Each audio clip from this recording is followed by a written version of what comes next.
The bitter feud between Prince Harry and Prince William has dominated headlines for years. But explosive new revelations suggest Buckingham Palace isn't mourning the rift, they're secretly breathing a sigh of relief.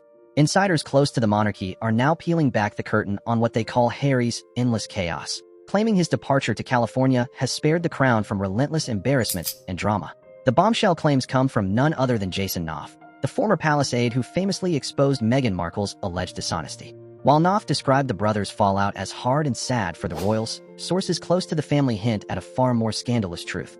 Behind closed doors, the palace is thrilled to have Harry, the self-proclaimed spare, finally out of the picture. Families have ups and downs. Knauf coyly admitted in a recent documentary, referencing Prince William's decision to stay silent on the rift.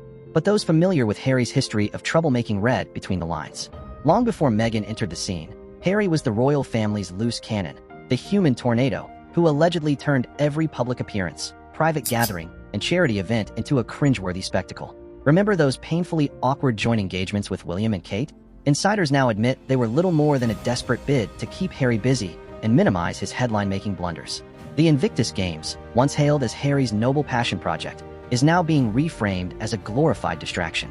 It was the palace's way of saying, "Here, take this and stay out of trouble," snarked one royal commentator. But even that couldn't curb Harry's appetite for controversy.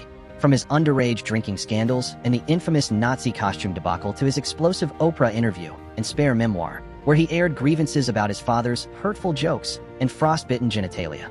Harry's antics have repeatedly left the monarchy scrambling to protect its reputation. And let's not forget the final insult: Harry's alleged decision to ghost William during Queen Elizabeth II's funeral preparations, a move that solidified his status as the family's chaos magnet. While the palace publicly clings to a narrative of dignified sorrow, insiders whisper that William, in particular, has reached his limit. Loving someone doesn't mean you want to be around them, Knauf hinted, a thinly veiled reference to William's rumored exasperation with his brother's relentless truth-bombing. Now, with Harry settled in Montecito and stripped of royal duties, the Windsors are reportedly enjoying an era of unprecedented calm. There's sadness, of course, admits one source, but the relief is palpable. No more scandals, no more midnight PR crises, just peace. Critics argue Harry's exit has spared the monarchy further damage, citing his relentless attacks on the institution as a betrayal of its centuries-old legacy. Yet questions linger. Was Harry pushed out? Or did he simply become too toxic for the crown to tolerate? And with the door to reconciliation seemingly bolted shut, could this mark the end of the House of Windsor as we know it? One thing's certain. While the royal family will never admit it publicly, Harry's absence has given them something they haven't had in decades: a chance to rebuild their image without the constant threat of a self-inflicted scandal. The real tragedy, it seems, isn't the rift itself, but how long it took for the palace to cut ties with its problem prince. So what do you think?